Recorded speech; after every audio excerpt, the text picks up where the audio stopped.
മൃദുവേട്ടത്തെ ഇപ്പോൾ ഭദ്രേച്ചിയെ കാണാൻ ഒന്നുകൂടി സുന്ദരിയായിട്ടുണ്ടല്ലേ? അതെ അതെ. ഭദ്രയുടെ മുടിയിൽ മുല്ലപ്പൂ ചൂടിക്കൊടുക്കുന്നതിനിടയിൽ മൃദുല പുഞ്ചിരിച്ചുകൊണ്ട് പറഞ്ഞു.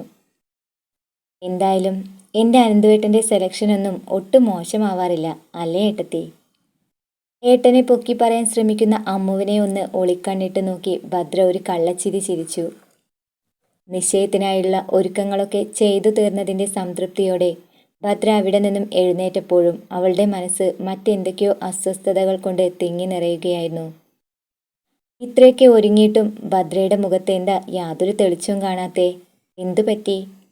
ഞാൻ ഏറ്റവും കൂടുതൽ ആഗ്രഹിച്ച കാര്യമല്ലേ ഇന്നിവിടെ നടക്കാൻ പോകുന്നത്? അതെ, ഏട്ടത്തി പറഞ്ഞത് ശരിയാ. എങ്കിലും മനസ്സിന് എന്തോ ഒരു പ്രയാസം പോലെ. ഈ ഒരുക്കൊക്കെ വെറുതെ ആവോ മൃദുവേട്ടത്തി? അതെന്താ ഭദ്രേ നീ അങ്ങനെ ചോദിച്ചത്?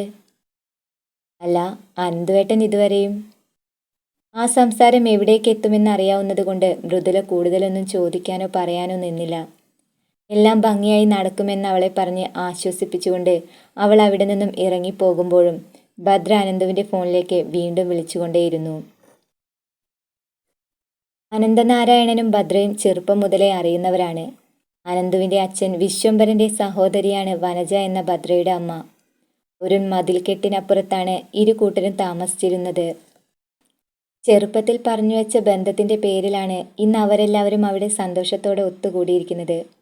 ടൗണിൽ സ്ഥിതി ചെയ്യുന്ന കൈലാസ് ടെക്സ്റ്റൈൽസിൻ്റെ ഉടമസ്ഥനാണ് അനന്തൻ്റെ അച്ഛനായ വിശ്വംഭരൻ. അദ്ദേഹത്തിൻ്റെ 3 മക്കളിൽ നടുക്കഷ്ണമാണ് അനന്തുവെന്ന അനന്തനാരായണൻ. അച്ഛൻ്റെ മുൻകോപം അതുപോലെ വാർത്തു കിട്ടിയത് അനന്തുവിനാണെന്ന് എല്ലാവരും പറയാറുണ്ട്. അല്പസ്വല്പം ചട്ടമ്പിത്തരങ്ങൾ ഉള്ളതിനാൽ +2 കഴിഞ്ഞ ശേഷം പിന്നെ പഠനത്തിനൊന്നും താല്പര്യം കാണിച്ചിട്ടില്ല അവൻ. അച്ഛനും ഏട്ടനും ഒപ്പം ടെക്സ്റ്റൈൽസിലെ കാര്യങ്ങൾ നോക്കാൻ അവനും പിന്നീട് താല്പര്യം കാണിച്ചപ്പോൾ വിശ്വംഭരൻ പിന്നെ എതിർപ്പൊന്നും പ്രകടിപ്പിച്ചില്ല. മൂത്ത മകൻ അശോക് നാരായണൻ, ഭാര്യ മൃദുലയും 4 വയസ്സ് പ്രായമുള്ള ഒരു മകളും അവർക്കുണ്ട്.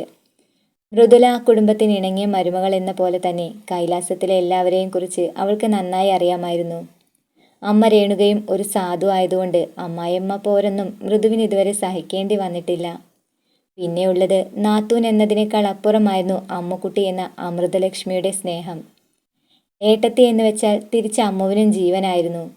ഏട്ടന്മാരുടെ പ്രിയപ്പെട്ട പെങ്ങളായതുകൊണ്ട് അവളുടെ എല്ലാ കാര്യങ്ങൾക്കും അവരൊപ്പമുണ്ടായിരുന്നു. പഠിക്കാൻ മിടുക്കി കൂടി ആയതുകൊണ്ട് അവളുടെ ഒരു കാര്യത്തിനും ഏട്ടന്മാർ എതിരഭിപ്രായം പറഞ്ഞിട്ടില്ല. ഇവരെല്ലാം അടങ്ങിയ ഈ സന്തുഷ്ട കുടുംബത്തിലേക്ക് കയറി വരാൻ ഒരുങ്ങി നിൽക്കുന്നവളാണ് ഭദ്ര. ചെറുപ്പത്തിലെ പറഞ്ഞു വെച്ച ബന്ധമായിരുന്നതുകൊണ്ട് തന്നെ ഭദ്രയ്ക്ക് അനന്തു എന്ന് വെച്ചാൽ ജീവനാണ്. ഒരു തരം ഭ്രാന്തമായ സ്നേഹമായിരുന്നു അവൾക്ക്. തിരിച്ച് അനന്തുവിനെ എങ്ങനെയാണെന്ന് ചോദിച്ചാൽ അതിനൊരു ഉത്തരം ശരിക്കും പറയാൻ കഴിയില്ല. മുറപ്പെണ്ണായതുകൊണ്ട് വീട്ടുകാർ തനിക്ക് വേണ്ടി ഉറപ്പിച്ച ബന്ധം. അതിനപ്പുറം അടുപ്പമൊന്നും അവന് ഭദ്രയോട് തോന്നിയിട്ടില്ല. കാരണം കുഞ്ഞുനാൾ തൊട്ട് ഭദ്ര ഒരു പിടിവാശിക്കാരിയാണെന്ന് അവന് നന്നായി അറിയാം. സുധാകരൻ്റെയും വനജയുടെയും ഒരേ ഒരു മകളായതുകൊണ്ട് ആവശ്യത്തിലേറെ ലാളിച്ച് വഷളാക്കിയിട്ടുമുണ്ട്. അതിൻ്റെ ചില പ്രശ്നങ്ങളൊക്കെ അവൾക്ക് വേണ്ടുവോളം ഉണ്ട് താനും. അനന്തു മരുമകനായി വരുന്നതും കൈലാസ കുടുംബവുമായി ഒരു ബന്ധം നിലനിർത്തണമെന്നുള്ളതുമൊക്കെ സുധാകരൻ്റെ വനജയുടെയും ആവശ്യവും ആഗ്രഹവുമായിരുന്നു. നിശ്ചയത്തിന് ക്ഷണിക്കപ്പെട്ടവരെല്ലാം ഓരോരുത്തരായി പതിയെ കൈലാസത്തിലേക്ക് വന്നു തുടങ്ങിയിരുന്നു. വരുന്നവരെല്ലാം അനന്തുവിനെക്കുറിച്ച് അന്വേഷിക്കുമ്പോൾ എന്തു മറുപടി പറയണമെന്നറിയാതെ പുഞ്ചിരിച്ചും ഒഴിഞ്ഞുമാറിയും അച്ചു നടപ്പു തുടങ്ങി. സമയം ഓടിത്തുടങ്ങിയപ്പോൾ അവൻ്റെ മനസ്സിനെയും എന്തൊക്കെയോ പ്രയാസങ്ങൾ അലട്ടിത്തുടങ്ങിയിരുന്നു. ആഘോഷങ്ങൾക്ക് വേണ്ടി തയ്യാറെടുത്തുകൊണ്ടിരിക്കുന്ന ഒരുക്കങ്ങൾക്കിടയിൽ കൈലാസത്തിൻ്റെ വീട്ടുമുറ്റത്തേക്ക് പെട്ടെന്ന് അവൻ്റെ ട്രക്ക് വന്നു നിന്നപ്പോൾ എല്ലാവരും സന്തോഷത്തോടെ അകത്തുനിന്നും പുറത്തേക്ക് ഇറങ്ങി വന്നു. അനന്തുവേട്ടൻ തിരികെ എത്തി എന്ന വാർത്ത ഭദ്രയുടെ ചെവികളിലേക്കും എത്തിയ ഉടനെ അണിഞ്ഞൊരുങ്ങിയ വേഷത്തിൽ അവളും ആവേശത്തോടെ മുകളിൽ നിന്നും ഓടിയിറങ്ങി വന്നു. കൈലാസത്തിൻ്റെ മുൻപിൽ ആ വണ്ടി വന്നു നിർത്തിയതും അനന്തൻ വേദയുടെ മുഖത്തേക്കൊന്ന് നോക്കി. വീടിൻ്റെ വലിപ്പവും അവിടെ അലങ്കരിച്ചിരിക്കുന്ന പന്തലിൻ്റെ പ്രത്യേകതകളിലുമെല്ലാം കണ്ണ് ചെന്നുടക്കിയ അന്താളിപ്പിൽ അവൾ ഇരിക്കുന്നത് കണ്ടപ്പോൾ അനന്തൻ അവളെ ഒന്ന് ഞൊട്ടി വിളിച്ചു. ഹലോ, താൻ എന്താടോ പകൽ സ്വപ്നം കാണുവാണോ? ഇതാണ് എൻ്റെ വീട്, ഇനി താൻ ഇറങ്ങിക്കോ. ഇവിടെ കലർപ്പില്ലാതെ സ്നേഹിക്കുന്നവർ ഒരുപാടുണ്ട്. അതുകൊണ്ട് തന്നെ താൻ ഒറ്റയ്ക്കാണെന്ന ചിന്തയൊന്നും ഇനി വേണ്ട. ധൈര്യമായി ഇറങ്ങിക്കോ.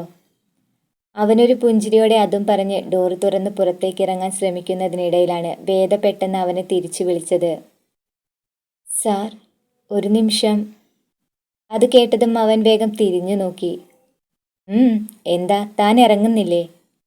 അല്ല സാർ, ഇവിടെ എന്തോ ഒരു വിശേഷം നടക്കുകയാണെന്ന് തോന്നുന്നല്ലോ. അതിനിടയിലേക്ക് എന്നെപ്പോലെ ഒരാൾ കടന്നു ചെന്നാൽ എന്തേലും പ്രശ്നം ഉണ്ടാവുമോ സാർ? ആശങ്ക നിറഞ്ഞ മനസ്സുമായി പെട്ടെന്ന് അവൾ അങ്ങനെ ചോദിച്ചപ്പോൾ അനന്തൻ ആ മുഖത്തേക്ക് നോക്കിയൊന്ന് പൊട്ടിച്ചിരിച്ചു. ആ ചിരിയിലൊന്നും മനസ്സിലാവാത്തതുപോലെ അവൾ അവനെ തന്നെ നോക്കിയിരുന്നു. താനെന്തോ വലിയ അബദ്ധം ചോദിച്ചതുപോലെയാണ് എന്ന മട്ടിലുള്ള അവളുടെ ഭാവം കൂടി കണ്ടപ്പോൾ അനന്തൻ ചിരി അടക്കി പിടിച്ച് അവളെ വീണ്ടും ഒന്ന് നോക്കി. എന്നെ വിശ്വാസമുള്ളത് കൊണ്ടല്ലേ താനിപ്പോൾ എൻ്റെ കൂടെ വന്നത്? ആ വിശ്വാസം തനിക്കൊരിക്കലും നഷ്ടപ്പെടില്ല. ഇവിടെ ഉള്ളവരൊക്കെ സ്നേഹിക്കാൻ മാത്രം അറിയാവുന്നവരാണ്. പിന്നെ ഈ അലങ്കാരങ്ങളൊക്കെ എന്താണെന്ന് വെച്ചാൽ, ഇന്നിവിടെ നടക്കാൻ പോകുന്നത് എൻ്റെ വിവാഹ നിശ്ചയമാണ്. അതിൻ്റെയാ ഈ കാണുന്നതെല്ലാം. അനന്തൻ ഒരു ഒഴുക്കമട്ടിൽ അവളെ നോക്കി അത് പറഞ്ഞു തീർന്നതും വേദ ഒരു ഞെട്ടലോടെ പുറത്തേക്ക് വീണ്ടും ആശങ്കയോടെ നോക്കിയിരുന്നു. അപ്പോഴേക്കും അനന്തൻ വണ്ടിയിൽ നിന്ന് പുറത്തേക്ക് ഇറങ്ങിക്കഴിഞ്ഞിരുന്നു. വണ്ടിയിൽ നിന്ന് ഇറങ്ങി വരുന്ന അനന്തനെ കണ്ടപ്പോഴാണ് മുറ്റത്തേക്ക് ഇറങ്ങി നിൽക്കുന്നവരുടെയൊക്കെ ശ്വാസം ഒന്ന് നേരെ വീണത്.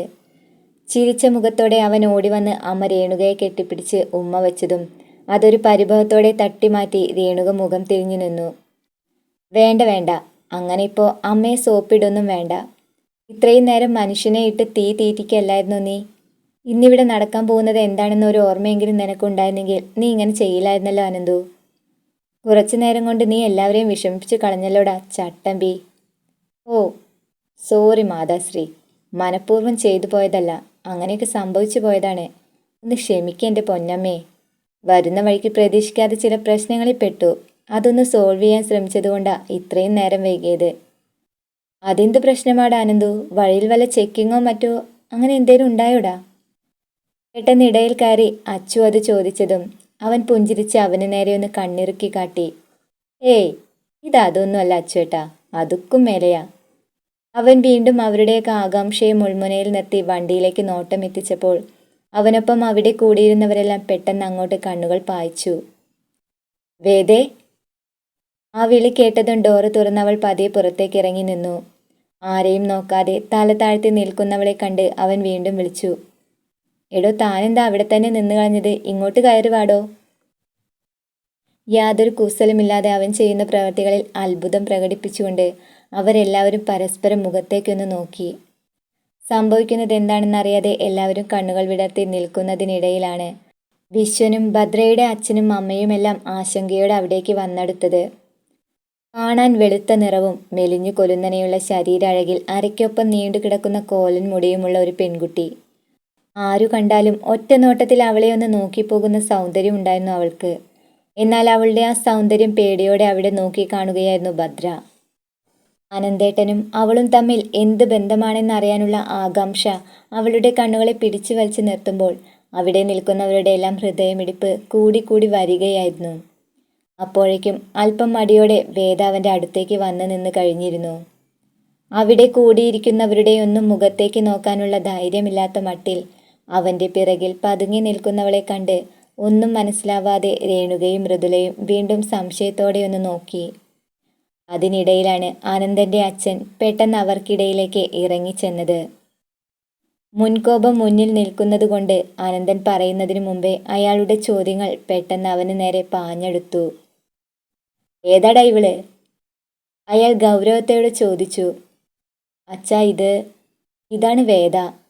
വരുന്ന വഴിക്ക് ആരൊക്കെയോ ചേർന്ന് ഈ കുട്ടിയെ ഉപദ്രവിക്കാൻ ശ്രമിച്ചപ്പോൾ അവിടെ നിന്നും രക്ഷിച്ചതാണ് ഞാൻ.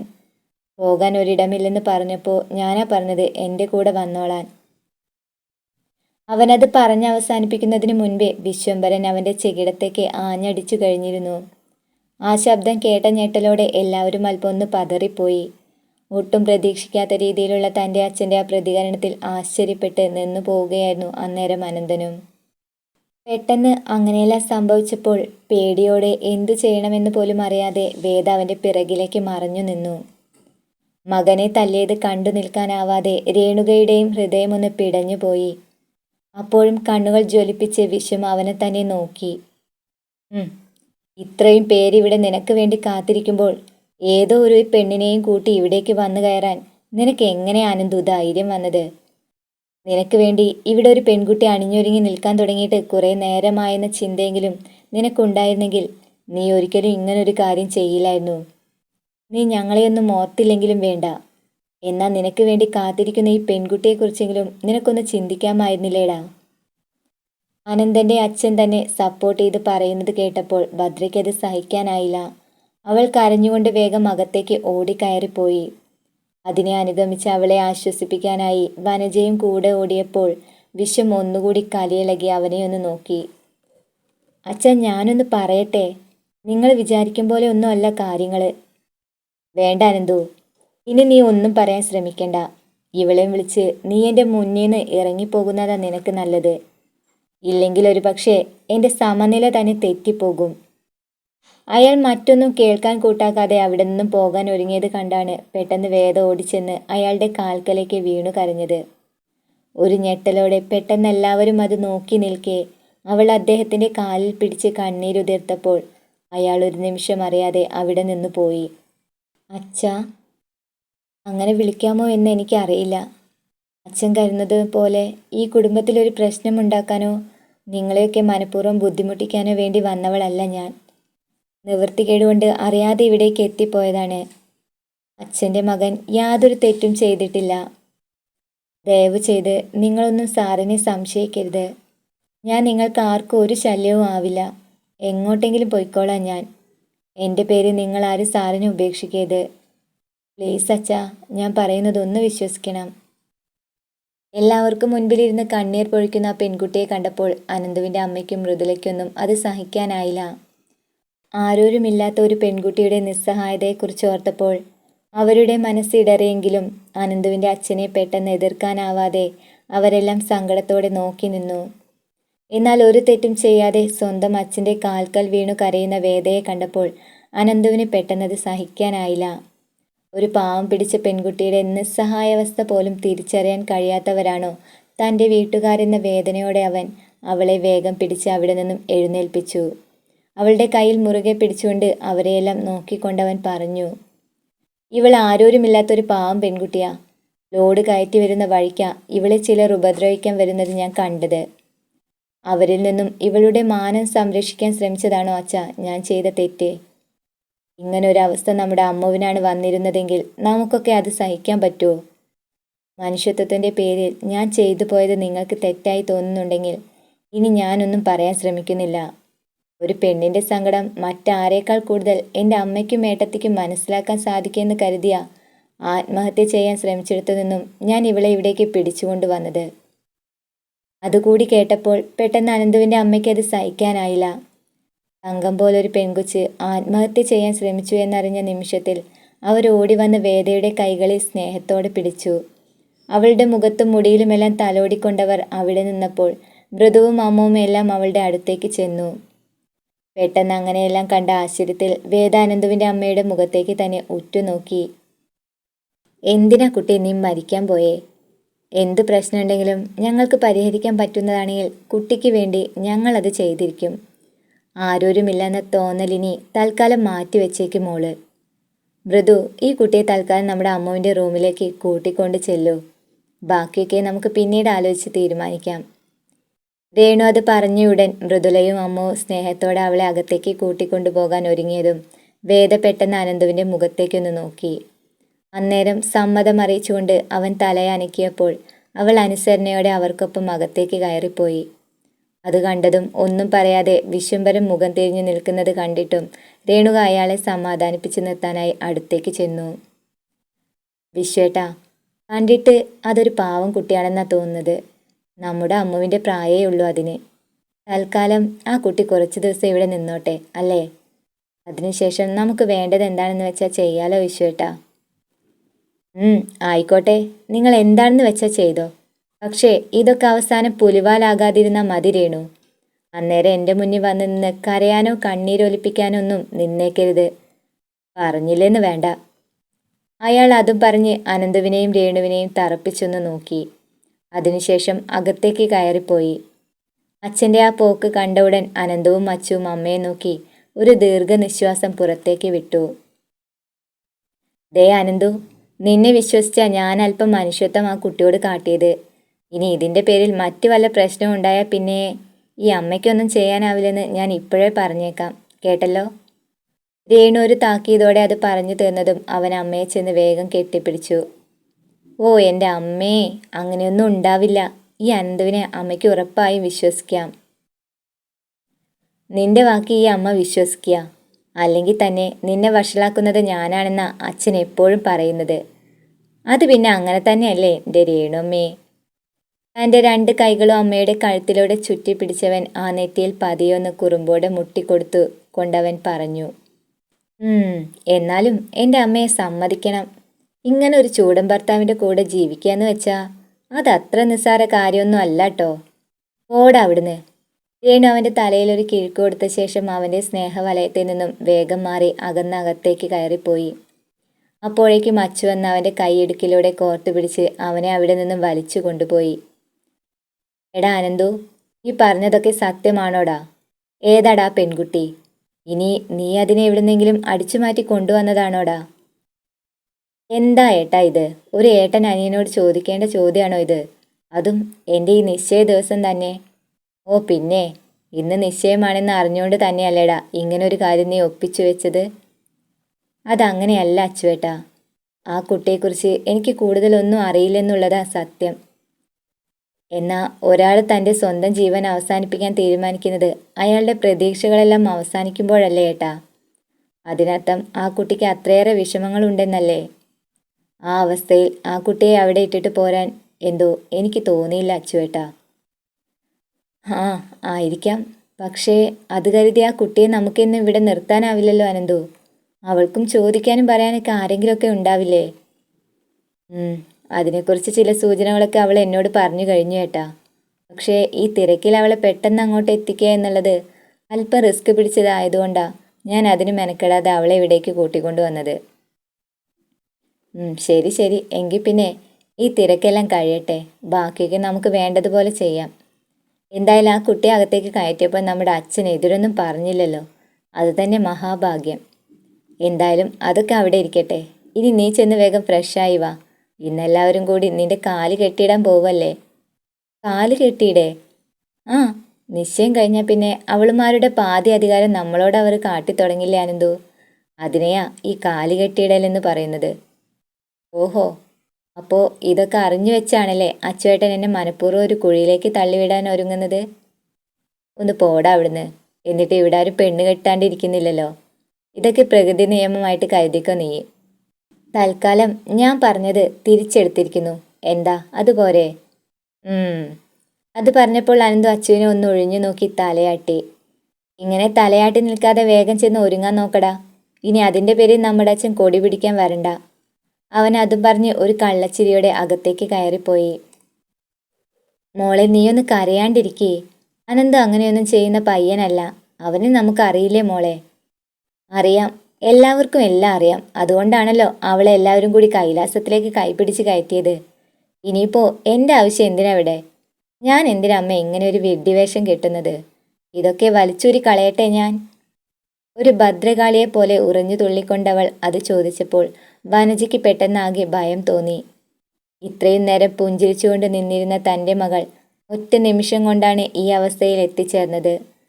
അതിനു കാരണം ആ വലിഞ്ഞു കയറി വന്നവളാണെന്ന് വനജയ്ക്കും നന്നായി അറിയാം. അതുകൊണ്ട് തന്നെ ഇതിനൊരു തീരുമാനം അറിയേണ്ടത് തൻ്റെയും കൂടി ആവശ്യമാണെന്നവർ കരുതി. ഇതിനിടയിൽ ഒന്നിനും പ്രതികരിക്കാതെ താടിയിൽ കൈകൊടുത്തിരിക്കുന്ന തൻ്റെ ഭർത്താവ് സുധാകരനെ കണ്ടപ്പോൾ വനജയുടെ ദേഷ്യം ഒന്നുകൂടി ഇരട്ടിച്ചു. അയാളുടെ അടുത്തേക്ക് നേരെ ചെന്ന് താങ്ങിപ്പിടിച്ച ആ കൈ തട്ടി മാറ്റിയവർ തൻ്റെ ദേഷ്യം പ്രകടിപ്പിച്ചപ്പോൾ സുധാകരൻ ഒരു ഞെട്ടലോടെ അവരെയൊന്ന് നോക്കി. നിങ്ങളിങ്ങനെ ഒന്നും മിണ്ടാതെ ഇവിടെ ഇരുന്നോ? കാര്യങ്ങളൊക്കെ പിന്നെ എങ്ങനെയാ നടക്കുക? നിങ്ങൾ ചെന്ന് ഏട്ടനോട് ചോദിക്കേ ഈ നിശ്ചയം നടത്താൻ പോണില്ലേന്ന്. ആര്, ഞാനോ? അയാളൊരു ഞെട്ടലോടെ ചോദിച്ചു. അല്ലാതെ പിന്നെ, നിങ്ങളല്ലേ പെണ്ണിൻ്റെ അച്ഛൻ. ചെന്ന് ചോദിക്കേണ്ടത് നിങ്ങളുടെ ഉത്തരവാദിത്തമല്ലേ സുധേട്ടാ?